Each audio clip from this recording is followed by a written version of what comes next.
ছুটির দিন মানেই হলো ঘোরাফেরা, তারপর সাথে সারা সপ্তাহের জমিয়ে রাখা কাজগুলো সেরে ফেলা। তো আজকেও তার ব্যতিক্রম ছিল না। আজকে আমরা চলে গিয়েছিলাম টোকিও স্কোয়ারে। এখানে আজকে অনেকগুলো কাজ করব। প্রথমে চলে গেলাম গোল্ডের শপে। আর গোল্ডের শপে গিয়েই তো আমার পুরো মাথা খারাপ হয়ে গেল, কারণ আমি অলমোস্ট 2 সপ্তাহ আগেই যে প্রাইজে গোল্ড কিনেছিলাম তার থেকে প্রায় অনেক বেশি গোল্ডের প্রাইস বেড়ে গিয়েছে। সামনে মনে হয় আর গোল্ড আমরা মেয়েরা কিনতেই পারবো না। 2-4 বছর পরে তো বাচ্চা কাচ্চাদের বিয়ে দেওয়ার সময় গোল্ডও দিতে পারবো না, গোল্ড ছাড়াই বিয়ে দিতে হবে। ডায়মন্ড বলেন, প্লাটিনাম বলেন, যেটাই বলেন না কেন, মেয়েদের ইমোশন হচ্ছে গোল্ড। আমার মনে হয় না যে এমন কোনো মেয়ে আছে যে গোল্ড পছন্দ করে না। গোল্ড মেয়েদের অনেক অনেক ভালোবাসা। যাই হোক, এত প্রাইস, তারপরে আমার যে বাজেট নিয়ে গিয়েছিলাম তার থেকে একটু কমই কিনতে হয়েছে, কারণ প্রাইস অনেক বেশি বেড়ে গিয়েছে। গোল্ড কেনা শেষ করে আমরা একটু হাঁপিয়ে গিয়েছিলাম ঘুরতে ঘুরতে, তাই একটু কফি খেয়ে রিফ্রেশ হয়ে নিলাম। আর কফি খেতে খেতে আমার হাজব্যান্ডকে বলছিলাম যে 1 ভরি গোল্ডে যে পরিমাণ ভ্যাট আর যে পরিমাণ মেকিং চার্জ নেয় সেটা দিয়ে আর কি 2-3 আনি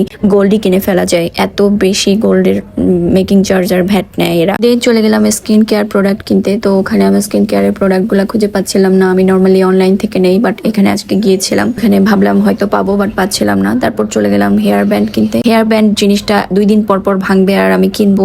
আমি কিনি না যদিও, সবসময় আমার বোন আর আমার মা এই জিনিসটা আমাকে গিফট করে, কারণ এত বেশি ভাঙে আমার এই জিনিসটা 2 দিন পর। আরো অনেকগুলো কাজ করেছি, তো এগুলো আসলে ক্যামেরা বন্দি করা হয়নি, তাই এখানে শেয়ার করতে পারছি না। তো ওখানে টোকিও স্কয়ারের কাজ সেরে আমরা চলে গেলাম একটা ভাইরাল জায়গাতে। সেটা আপনারা হয়তো কম বেশি সবাই চিনবেন, মোহাম্মদপুরে একটা কাঁকড়া খাওয়ার নতুন একটা জায়গা। শুধু কাঁকড়া যে এখানে পাওয়া যায় তা না, এখানে অনেক কিছু পাওয়া যায়, স্কুইড, তারপর হচ্ছে অক্টোপাস, তারপর আরো বিভিন্ন সামুদ্রিক ফিশ। যে অনলাইনে ভিডিও দেখে আমরা রেস্টুরেন্টটাতে গিয়েছিলাম, বাট রেস্টুরেন্টটা এত বেশি কনজাস্টেড ছিল যে আমরা বসার এই জায়গা পাচ্ছিলাম না। প্রথমে খাবার অর্ডার করার পর অলমোস্ট আমরা 1 ঘন্টার মতো বাইরে দাঁড়িয়েছিলাম। শুধু 2-3 জনের বসার ব্যবস্থা আছে, আই মিন হচ্ছে 2-3টা টেবিল আছে, 2-3টা চেয়ার আছে এরকম আর কি। বাট মানুষ এত বেশি, 100-200 মানুষ ছিল ওখানে, কেউ দাঁড়ানোরই জায়গা পাচ্ছে না এরকম অবস্থা। আমি ভিডিওতে আপনাদেরকে কিছুটা দেখাতে পেরেছি, সবকিছু আসলে ভিডিওতে দেখানো সম্ভব হয়নি। বাইরে আরো অনেক মানুষ দাঁড়িয়ে আছে, সাথে যেহেতু বেবি ছিল 2টা, এজন্য আর কি আমরা একটু ছাড় পেয়েছিলাম। কিছু মানুষ আমাদেরকে বসতে হেল্প করেছিল, আমরা এজন্য তাড়াতাড়ি বসতে পেরেছিলাম। তারপর অর্ডার করার পরে অলমোস্ট আমরা 2-2.5 ঘন্টা বসেছিলাম।